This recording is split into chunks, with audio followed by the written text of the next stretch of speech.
3d6 down the line. Ash's thing worked out really well. I'm really happy about that. Yeah, okay. We got a lot of good recon out of that. Although that we was did not, cool. as I was hoping we would, actually connect one corridor to existing corridors we know about. Oh, so, that's what I was hoping for so badly. Yeah. Just like that little bit. Well, there was a little bit. I mean, you did see the mirrors, right? So we're in the right place, but you're in the right place, yeah. What was super cool about the gaseous form, too, was that Goran was able to breach spots. Should we be talking about this instead of doing it in the post? Sorry, not to interrupt, but... he is recording, aren't you? Oh, you are recording. Yeah. Oh, yeah. Well, there you go. Breaking the fourth wall, David. Come on. Yeah. I was going to say the Goran got through places that would have been, still will be, like a major obstacle. Yeah. Which was really cool because I actually wasn't expecting. I was expecting like you to be more like figuring out ways to bypass these things rather than just like real quick, like just kind of like being able to parse out what was in the Take a peek at him. Yeah, which is super cool. So he found a lot of interesting things, and you're going to get the feat of exploration, which is actually having explored 5. If you explore more than 5 rooms, you get a feat. Nice. We love it. I'm very curious about this tongue book. The tongue. Well, that was a box. Oh, tongue box, rather. Yeah. Right. An ivory box with tongues licking all sorts of strange creatures. Yeah. Can't wait to get my hands on that one. Yeah. Yeah. That was awesome, man. It felt really good to be like in a fight. You know what I'm saying? Like, well, no, but honestly, like when we first started this, like the first 3 encounters we had were like almost a TPK, right? Mm-hmm. And so we avoided every fight since then. And now it feels good to be able to go kill spiders and a big giant statue. Mean statues, yeah. Don't curse us, because the minute you say that, we're going to start the next session with a surprise combat, and 3 of us are going to die. I know. Yeah, well, I'm not. Baboons in there, man. The encounters are the encounters. I'm definitely not going to just be like, oh, you think you're gonna so tough now? No. Of course. But like this was a no joke thing. A few levels ago, it would have been no doubt. You would have been in deep shit. But and you guys did try your best to avoid it. I mean, you spent most of the session trying to avoid it. But when it came down to it, you had the weapons. And the other good thing is that it was one of them, and the one thing had 1 attack. Right. I mean, so the action economy was definitely in our favor. Big time. Multiple attacks, don't they? Yeah. The big baboons for sure have like a multi-attack kind of function. So we're still not ready to cross those guys. Yeah, everyone makes fun of like the claw bite, typical monster, but that in itself, the claw bite is brutal because it's 3 attacks.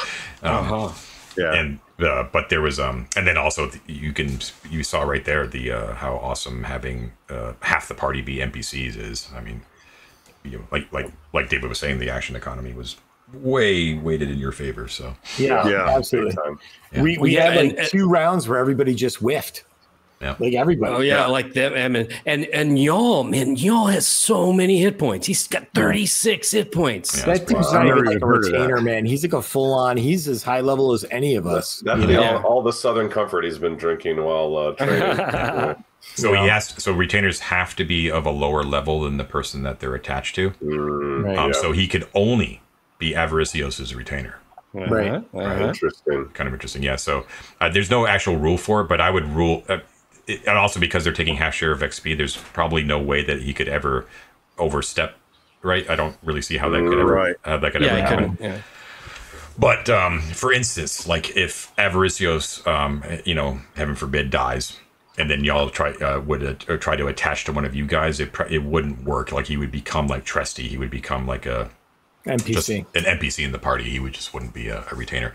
And just be aware that Tresty attached to you and helping you guys go through means that she gets a full share of XP because she is a full NPC. Just be aware. Right? I don't actually have a retainer. You don't know. Yeah, Tresty, she's not willing to be a retainer. She's not going to serve you. Yeah. Okay. Yeah. I mean, that's fair. And I wish I didn't really understand the whole like they have to be your retainer in order for you to take them over. Like, so if we are like 6 levels down and my NPC, and Goran dies, knock on wood, like I'm host. Like I'm like host. Yeah. So Can he play a baboon and join us? I don't have a baboon stat. But yeah, it is something to think about, like who you actually choose to be your retainers and stuff like that. Like Ted, you were thinking about bringing along two goblins as well. I wanted goblin manservants. Yeah, but I missed that session. I didn't get to. Still waiting in the waiting. I have one, and he's really good. Yeah. Anyway, so guys, we got some good exploration done. That was cool. Yeah, we really did. I was actually telling them, Mike, that because you single-handedly explored 5 or more rooms, you actually get the ping on the feat of exploration. One of those is actually you get XP for having explored. Nice. You guys should really, if you haven't been, you guys should really take a look at the feats of exploration that I post because it gives you things that it's like carrots, right? Like if you look at those, you can like aim to do those things. Like they're fun dungeon exploration sort of things. So if you want to hit that level of getting that XP, push to explore that many rooms. You know what I mean? I think we need to talk a little bit more about infravision because I'm serious. Like let's have a conversation about infravision because I remember when I was a kid, man, you could navigate a dungeon with infravision. You just couldn't read writing on the walls. That was how we played it. Yeah. You know what I'm saying? Like you would be able to see like the cold air differentiating between doorways and empty hallways and, just like predator vision, right? Like the dude could walk through a house and not. Yeah. Yeah. I just don't want it. It has to be limited in a way that it can't just be, I can see like normally in the dark. No, absolutely. Like if there were writing on the walls or frescoes or warnings saying don't come here or tripwires or anything like that, then absolutely you'd be totally screwed. I'm fine with that. We could just do it so like you can make out the basic features of a room, the basic furnishings, and then of course any heat sources, and then we'd just go from there. But any fine detail would be impossible, even with time. Yeah. And Ted, you have infravision, don't you? I do. So I mean, it's also useful just to be like scouting ahead so you don't get caught by like the guys hiding in the corners, And especially those monkeys just lurk in darkness. They don't carry light, which is crazy. They're jerks. That's what they are. Yeah. They're also like, too, from your experience with them that they're like mutated, right? Like they're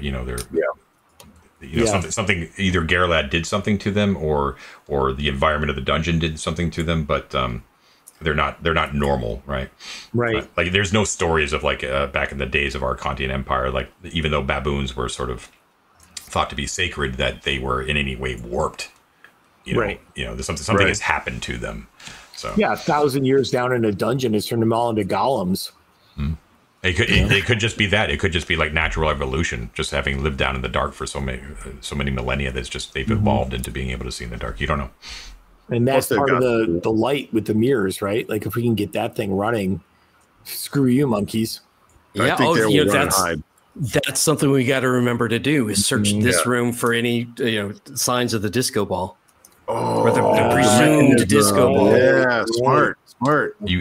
You should be reminded. I'm fairly sure. Maybe I'm giving out. I'm fairly sure though that when you talked to Njal and he was talking about what he had seen when you were talking to him in prison, he saw it in the library, didn't he? He did. He saw something that you guys had concluded was likely that missing piece in the library.